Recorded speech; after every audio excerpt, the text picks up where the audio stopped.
আমরা জীবনে এমন পরিস্থিতিতে পড়তে পারি যখন আমরা শুধু আমাদের সামনের সমস্যাগুলোর দিকেই তাকাবো।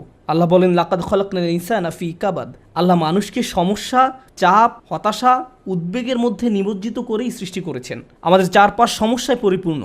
আর যখন আমরা এরকম সমস্যায় পড়ি, তখন আমাদের সম্মুখের নেতিবাচক বিষয়গুলো নিয়ে আমরা আচ্ছন্ন হয়ে পড়ি। ঠিক সে সময় কৃতজ্ঞ হওয়ার মতো কোনো কিছু আমরা খুঁজেই পাই না। এটা অসম্ভব হয়ে পড়ে। নেতিবাচক বিষয়গুলো নিয়ে আচ্ছন্ন থেকে একই সময়ে আপনার পক্ষে কৃতজ্ঞ হওয়া একেবারে অসম্ভব। এই দুইটা বিষয় একসাথে অবস্থান করতে পারে না। আপনি কেবল তখনই কৃতজ্ঞ হন যখন আপনার জীবনে ভালো কিছু ঘটে, বা আপনি বুঝতে পারছেন যে ভালো কিছু ঘটতে যাচ্ছে। যেমন কেউ কিছু উপহার দিলে বলেন ধন্যবাদ, সহজ বিষয়, কঠিন কিছু না।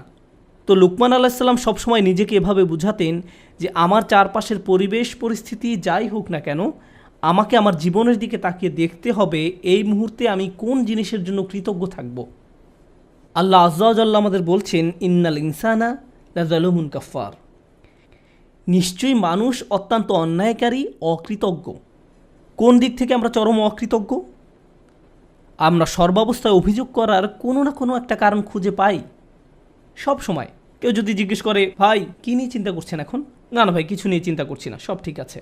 আর সমস্যা নেই, আপনি আমাকে বলতে পারেন। ঠিক আছে, শোনো তাহলে, বর্তমানে আমি অমুক অমুক অমুক অমুক সমস্যায় জর্জরিত। এভাবে আপনার সমস্যাগুলোর একটা বিশাল লিস্ট ধরিয়ে দিবেন তাকে। যেমন এখানকার পরিবেশ মারাত্মক গরম, আমি ক্যালিফোর্নিয়াতে বাস করতাম, এখন টেক্সাসের আবহাওয়া খুবই গরম, টাকার সমস্যা, স্বাস্থ্যকেন্দ্রিক সমস্যা, ব্যক্তিগত সমস্যা, শিক্ষা চাকরি এই নিয়ে সমস্যা, এভাবে নানান রকমের সমস্যার কথা আমরা তুলে ধরি। এভাবে চিন্তা না করে আপনি যদি একটু থেমে নিজেকে প্রশ্ন করেন, এই মুহূর্তে আমি কোন কোন বিষয়ের জন্য কৃতজ্ঞ থাকতে পারি। এটা আসলে কঠিন একটা অনুশীলন। আমি এই মুহূর্তে কিছুই চিন্তা করতে পারছি না। ইসলাম সম্পর্কে আপনার যতই জ্ঞান থাকুক না কেন, আপনার যত বড় দাড়ি থাকুক না কেন, বা আপনি যত শক্ত হিজাবই পরিধান করেন না কেন, এই কৃতজ্ঞ হওয়ার সাথে আমাদের বাহ্যিক ইসলামের কোনো সম্পর্ক নেই। এর সম্পর্ক আমাদের অন্তরের সাথে। আপনি হয়তো কোরআনে হাফিজ হতে পারি, আমাদের সারা দুনিয়ার সকল জ্ঞান থাকতে পারে, কিন্তু সব সময় নেগেটিভ চিন্তা করার কারণে অন্তর থেকে কৃতজ্ঞতা বোধ হারিয়ে যেতে পারে। চলুন শুকর শব্দটি নিয়ে গভীরভাবে বোঝার চেষ্টা করি। শুকর হামদের চেয়ে ভিন্ন। কোরআন শুরু হয়েছে আলহামদুলিল্লাহ দিয়ে। হামদ শব্দটি দিয়ে দুটি বিষয় বোঝায়, বিষয়টি মনে রাখুন। আমি জানি খুতবায় আমি অনেক কিছু বলি, তার থেকে কিছু বিষয় এখান থেকে চলে যাওয়ার পরেও মনে রাখুন। সেরকম একটা বিষয় হলো, হামদ দিয়ে দুটি বিষয় বোঝায়, প্রশংসা এবং কৃতজ্ঞতা। প্রশংসা এবং কৃতজ্ঞতা এর মানে কি? আপনি যখন পাশ দিয়ে একটি সুন্দর গাড়ি চলে যেতে দেখেন, হয়তো বলে ওঠেন গাড়িটা অনেক সুন্দর। আপনি তো আর গাড়িটার প্রতি কৃতজ্ঞতা প্রকাশ করেন না, আপনি শুধু গাড়িটার প্রশংসা করেন। কিন্তু কেউ যদি আপনাকে সুন্দর একটি গাড়ি উপহার দেয়, তখন কি করেন? তাকে বলেন থ্যাংক ইউ। এর নাম কৃতজ্ঞতা। কখনো কখনো আপনি কৃতজ্ঞ হওয়া ছাড়াও প্রশংসা করতে পারেন, আবার কখনো কখনো আপনি প্রশংসা না করেই কৃতজ্ঞতা প্রকাশ করতে পারেন। এরকমও ঘটে। যেমন ইব্রাহিম আলাইহিস সালাম তার পিতার প্রতি কৃতজ্ঞ ছিলেন, যেহেতু তার পিতা তাকে বড় করেছেন, কিন্তু তার বাবার প্রশংসা করতে যাবেন না, কেননা তার বাবা মূর্তি তৈরি করতেন। প্রশংসা না করেই তার প্রতি কৃতজ্ঞ থাকতে পারেন। মুসা আলাইহিস সালাম ফেরাউনের প্রতি কৃতজ্ঞ ছিলেন, যেহেতু ফেরাউনের ঘরে তিনি বড় হয়েছেন, কিন্তু তার মানে এই নয় যে তিনি ফেরাউনের প্রশংসা করতে যাবেন। যেমন কখনো কাউকে যদি ধন্যবাদ জানান, সে চায় আপনি তার প্রশংসাও করবেন, কিন্তু আল্লাহর সাথে ব্যাপারটা ভিন্ন।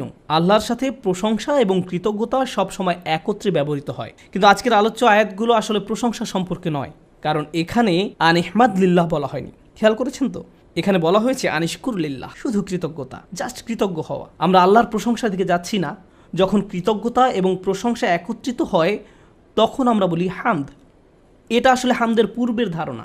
এই কৃতজ্ঞতা হলো আল্লাহর সাথে আমাদের সম্পর্ক তৈরির প্রথম পদক্ষেপ। আমরা যদি আমাদের লক্ষ্যে পৌঁছাতে চাই, আমাকে আমার নিজের সাথে, আপনাকে আপনার নিজের সাথে আলোচনা করতে হবে যে কোন কোন জিনিসের জন্য আমরা আল্লাহর প্রতি কৃতজ্ঞতা প্রকাশ করব। আনিশকুর লিল্লাহ। আমি আপনাদের পূর্বেই বলেছিলাম, প্রজ্ঞা মানে শুধু উপকারী জ্ঞান নয়, এটা শুধু উচ্চমানের চিন্তার নাম নয়। এর সম্পর্ক জ্ঞান অনুযায়ী আপনার আচরণ কতটুকু পরিবর্তিত হচ্ছে তার সাথে সম্পর্কযুক্ত।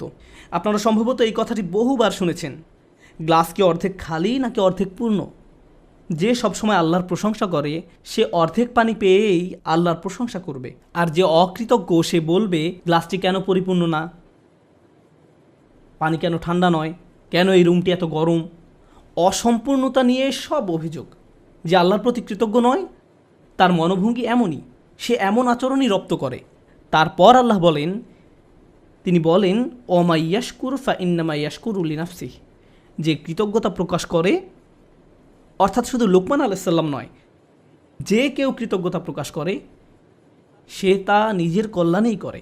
হয় আমি সবসময় লোভী এবং অসুখী, যেমন আমি আমার সম্পর্কগুলো নিয়ে অসুখী, আমার সন্তানদের নিয়ে অসুখী, আমার পিতামাতাকে নিয়ে অসুখী, বন্ধুদের নিয়ে অসুখী, চাকরি নিয়ে অসন্তুষ্ট, যে জামা কাপড়গুলো পরিধান করি তা নিয়ে অসন্তুষ্ট, আমার চেহারা নিয়ে অসন্তুষ্ট, পড়ালেখা নিয়ে অসন্তুষ্ট, আমার সম্পর্কে মানুষের মতামত নিয়ে আমি অসন্তুষ্ট।